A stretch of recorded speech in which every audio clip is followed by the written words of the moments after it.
We're at day 3 in the ongoing series on goal achieving. Today is where we get into the nuts and bolts of achieving your goals. I'm taking you through the process to create your clear plan of action because nothing happens without action.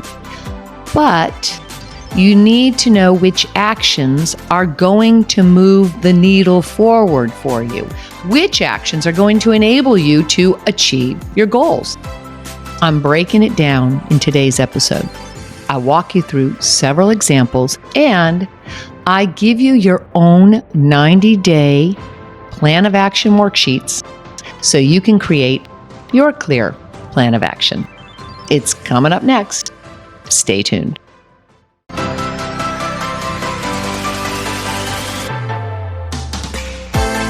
Welcome to Shift or Get Off the Pot, the podcast that helps you get out of your head and into action so you can make your dreams your reality. Let's get to it.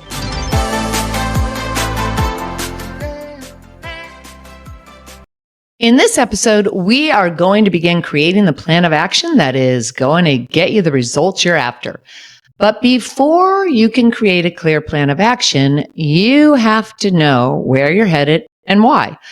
And as I've talked about in the 2 previous episodes, your reasons for wanting what you want is going to become the key motivator that will keep you moving forward when things start to get a little challenging or when they seem to be taking just so dang long. And that will happen because it's just part of the process of evolving into the person who fully believes he or she is capable of achieving a desired result. You need reasons for doing something, especially something that is meaningful, like a big goal. Those reasons are your why. And the more reasons you can give yourself for accomplishing something, the more motivated you will be. You'll create a motivation that comes from within because what actually starts to happen at the subconscious level is that these reasons, when they're strong enough and when they touch you at an emotional level, remember, we are emotional beings, and as such, we connect to feelings. So when your reasons tap your emotions, they become needs. And when something becomes a need, it is a huge driving force. So if you are not clear on your goals yet, go back to the 2 previous episodes and take the time to get clear. What is it that you want to achieve? And in this series, we are focusing on one specific goal so that your mind is not bouncing from one idea to another. Once you create the process to get to your desired result, then you can apply the same process to other goals. Just do it one at a time. Lack of clarity and subsequently lack of focus are the reasons why people do not achieve their goals. So once you have defined your goal, then you want to work backwards. Like Stephen Covey said in The 7 Habits of Highly Successful People. You want to start with the end in mind. And you do this for 2 primary reasons. One, because on the practical level, it helps you reverse engineer your goal so that you can create a clear plan of action. You can become clear on the specific milestones that you want to reach along the way to your goal. And 2, on a mental level, it helps to strengthen your belief that your goal is being realized, and it helps you to stay consistent and committed in your actions.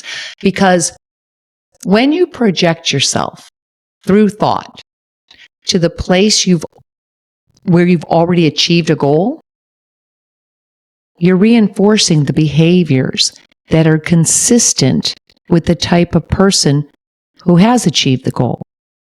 Basically, you're boosting your belief in yourself. And when you believe in yourself and your vision and your abilities, you have a much easier time committing to your goals and taking consistent, persistent action. As you step out in confidence and follow your plan, you start to set in motion the necessary steps to place you in the right environment. It's like being in the right place at the right time. So let's start with the practical steps. Let's say, for example, your goal is to purchase your first home. Well, now we're going to reverse engineer that goal. In order to do that, we first want to get more specific about the goal. What's the time frame? The location? How many rooms? What type of property? Is it a condo? Is it a single family home? You get the idea. Next, we want to know the financial details. How much do you want to put down? What is going to be required of you to get that down payment and have enough for the mortgage and your lifestyle? What is your average monthly income? Once we have this information, then we can start to create a plan of action. Now, it could simply be that you need to bring in more money monthly. Well, if that's the case, how are you going to do that? Or maybe you just need to start putting more money aside each month. Or maybe you need to get creative with some of your investments. Now it becomes a matter of mathematics and specifics. So we start with the end goal and we work backward and chunk things down. Now let's say we're working with an annual goal of purchasing that home within a year. Well, we want to chunk it down, and I like to work in 90-day increments. And I do this because it makes the goal not so overwhelming. If you can break it down into 90-day increments, then it is a little bit easier to make those goals more digestible and believable and thus more attainable, because you give yourself maybe 1 to 3 projects to achieve within those 90 days rather than looking at the whole overall annual goal.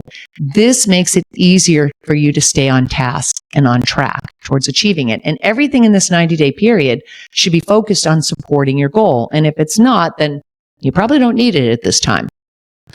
Next, you start to determine your monthly and then your weekly goals, which allow you to create your daily action steps. Because once you set those monthly and weekly goals, those daily action steps are going to naturally start to fall into place. So for example, how much money do you need to set aside for the goal for your home each month? And what are the steps you will take to get you to that amount? If you're in sales, how many more sales do you need to make monthly, which can even be broken down into weekly or even daily sales? If you want to secure 12 new clients this month, then if there's 4 weeks in a month, you naturally need to set your sights on securing 3 new clients each week. Okay, what are the steps that you're going to take to achieve these numbers? Your weekly goals determine your daily activity.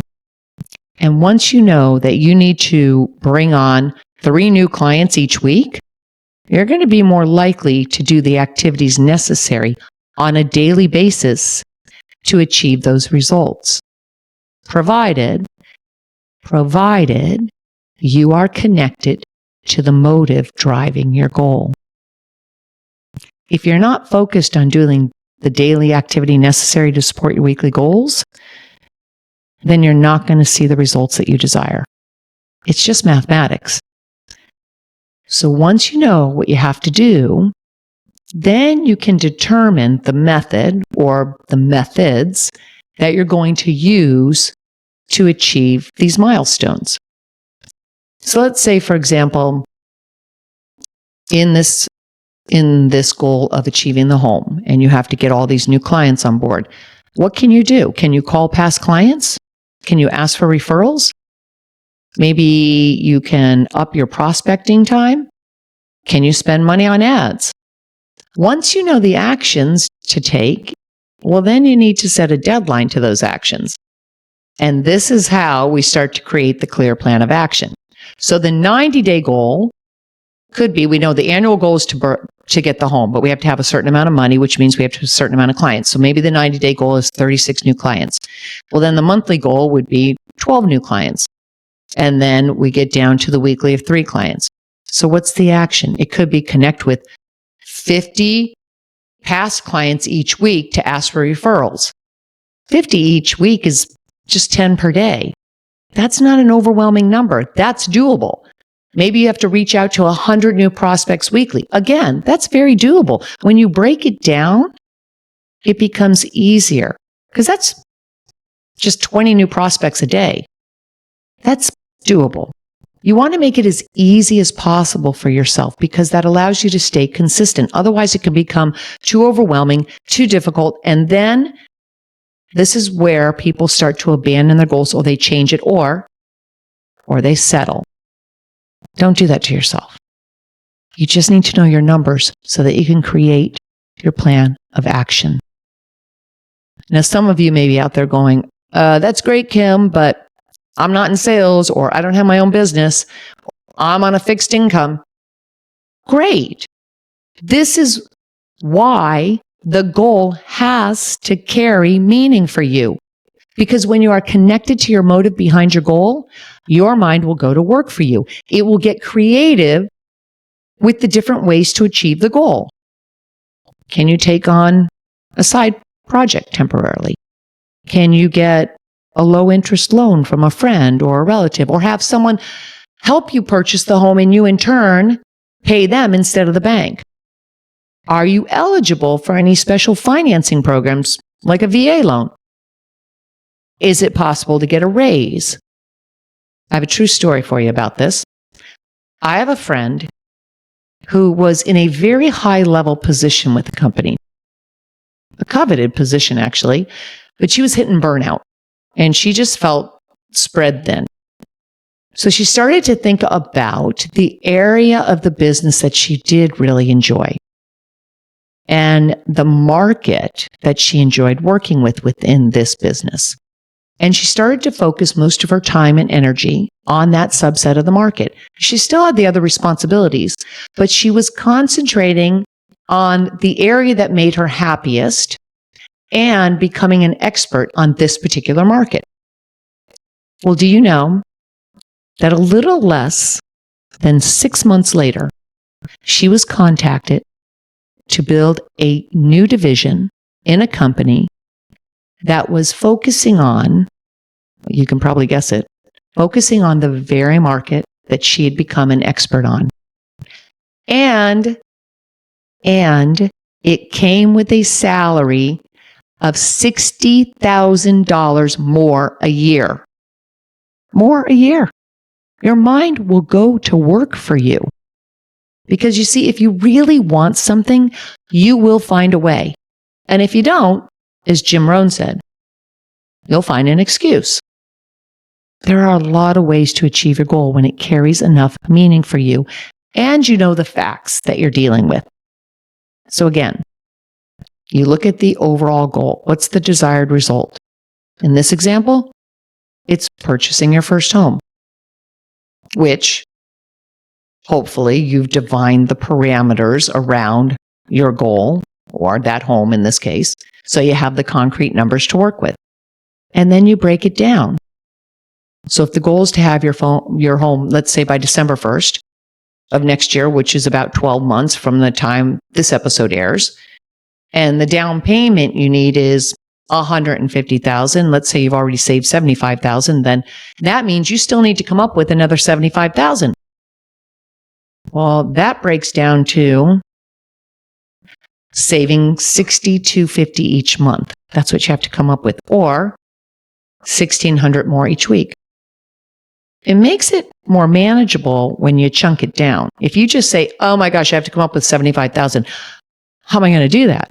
It can seem a little daunting. So your mind starts to shut out the possibilities and it shuts out the creative ideas that can get you to that point because it's just too much. It's overwhelming. And there's often this ladder to success where one rung leads to another and another and another. It's just easier. If you want to make $3 million in a year, but the most you've ever made is $100,000 in a year, it's going to be hard for your mind to get on board with that goal. It's not impossible, but it's going to be more difficult because you have to create this process that's more feasible for your mind to accept. It doesn't mean you can't do it. It just means it's easier when we chunk things down. So back to the example of the home. If you know you have to save $1,600 a week, what are you going to do? What are you going to require of yourself?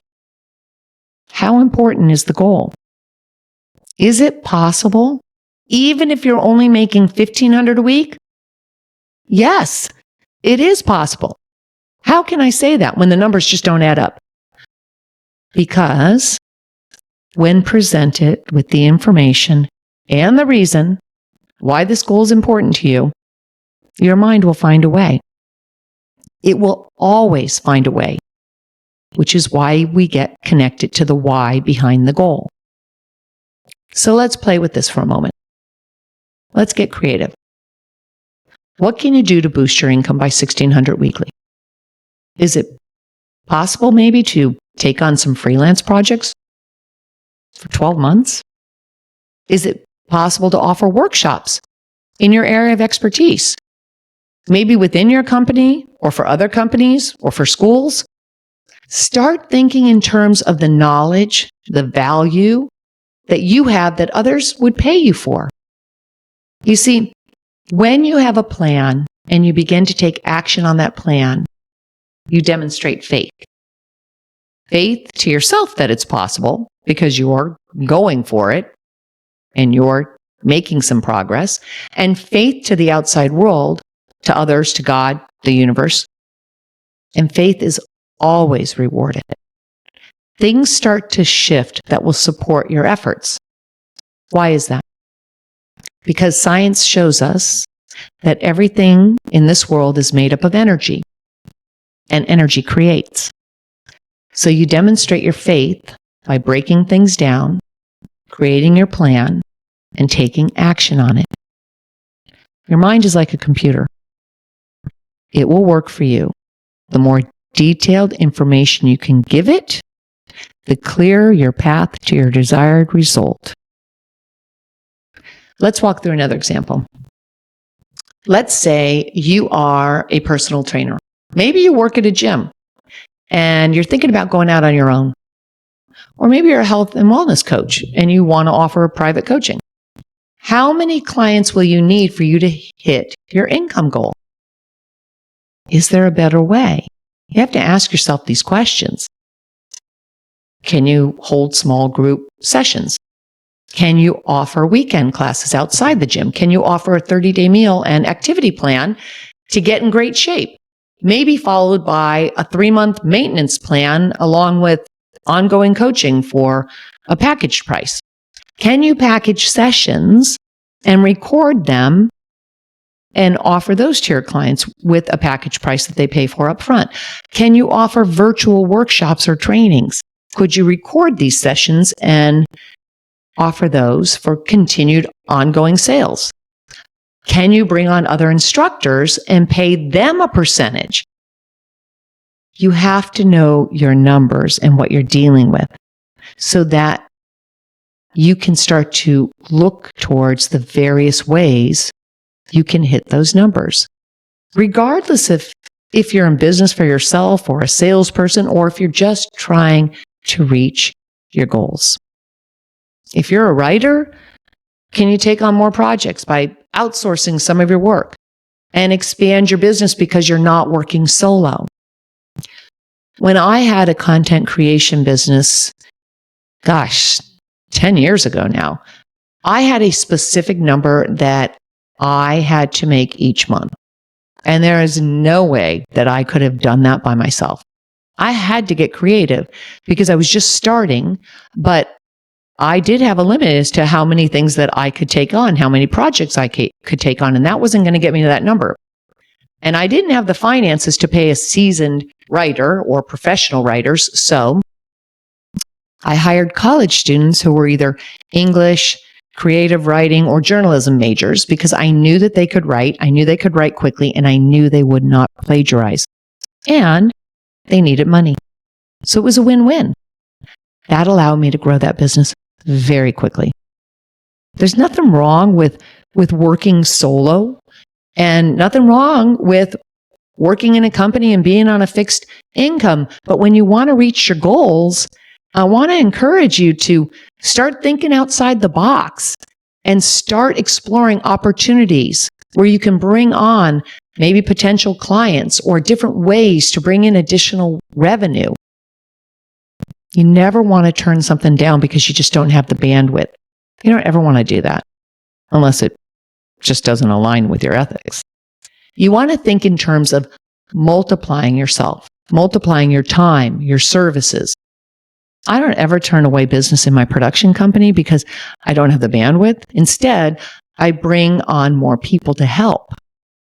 But the only way I can do that successfully and keep the integrity of my company intact is to be organized and to have a process in place, a blueprint to follow. And a blueprint not only to get the clients, but to be able to serve those clients and in turn to be able to hit our goals. There is a scene from Miracle. This is probably my all-time favorite movie. And the movie is about the U.S. Olympic hockey team's run for the gold medal in Lake Placid, New York. And they had yet to beat the Russians, but this was the year that they intended to do so. Well, in this particular scene, goalie Jim Craig is practicing physically and mentally.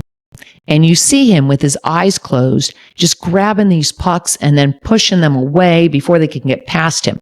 And his hands are moving very quickly and his eyes are fluttering. And you witness him mentally rehearse the game he's about to goaltend. And that scene fully depicts the difference between a great athlete and an Olympic athlete. They don't just practice. They practice with the emotion of the game. The ones who only practice intellectually, they're not ready for the pressure of the live game. The best athletes get into the emotion, the feeling of the game, and they repeat it over and over and over again. It is the same thing with manifesting your goals. The first step is to get clear. The second is to focus on what you want, not on what you don't want. And the third step is to take practical action. It's not enough to say, I want my own home, or I want more money. Your mind is designed to work for you, and it will follow your focus. But you have to get clear and specific because vague requests get vague results. Listen, I could give you a $5 bill and bam, you'd have more money. That's probably not what you wanted. You want to get into the details of what you want because success is in the details. When you speak about your desired result in vivid terms, two things begin to happen. One, you automatically tap your emotions. And two, you create a vision. And by doing so, you've engaged another sense. And anytime we tap into one or more senses, we create a dominant thought. Your subconscious mind responds to dominant thoughts. So you always want to get more detailed than simply saying, oh, I want to have my own home because I'm tired of roommates, or it would feel great to have my own home, or it would feel great to have more money. Life would just be so much easier. Yeah, those feelings might be valid, but they're nebulous because you haven't fully tapped into the emotion. You haven't painted the picture or helped create the vision your subconscious can buy into. When we're able to do this, you tap those emotions and you boost your belief. which enables your mind to begin to seek opportunities that will help support your goal. And this is where you start to get the creative juices flowing. This is where the ideas begin to spill forth and the various ways in which you can achieve your goal. This is when opportunities start to present themselves. This is what happened to my friend, who all of a sudden landed this ideal position because she kept focusing on the things that she wanted. And she enjoyed what she was doing. She was getting her emotion involved because she was focusing on something that made her really happy. And this is because what you're doing is tapping into a part of the brain called the reticular activating system, the RAS. And what this does is it just focuses, it takes what you're focusing on, and it creates a filter, in a sense, and it sifts through any of the things that aren't pertinent to where your focus is. All of this happens, of course, at the subconscious level, so you don't really notice it. Have you ever wanted something, and let's say you want a particular car, and then you start to think about the car. You start thinking about the details of the car, the color, the style. All of a sudden, you start to see a gazillion of those cars all over the place. It's like they've been hiding for years, but now it seems everyone has one. Or vice versa. Maybe you don't want something, but you're so focused on what you don't want that it keeps showing up. You ever looked at your bank account and thought, oh my gosh, when is it going to grow? Your mind focuses on the dominant thought, and it will do everything to support that thought, which is why it's so important to stay focused on what you want, not on what you don't want. And your plan of action is the thing that's going to help you do just that. But you have to have a clear plan of action. Most of us aren't interested in how we're going to reach our goal. We just want the results. But we miss the most important steps. And so we get frustrated, or we start to settle. We pull back. We get overwhelmed. You have to chunk things down and create a clear plan of action. That is the thing that's going to help you achieve your goal. When you can break that goal into smaller, more manageable bits, then you're going to be more likely to take action on those smaller, more manageable bits. So to help you with this, I went ahead and I linked down below a 90-day plan of action, several worksheets within this 90-day plan of action that will help you create the clear steps that are necessary to help you achieve your goal. I'm going to put that down below in the show notes. The more that you can stay focused on what it is that you want, break it down into, start with the 90-day increment, and then go from there into a 30-day, and then into your weekly.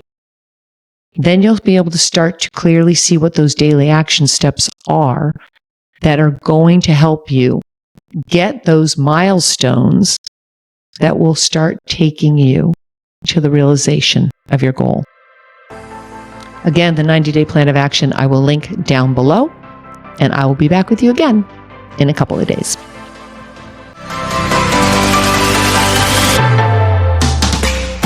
Thanks for joining me here today. Remember, you can grab your 90-day plan of action worksheets in the show notes.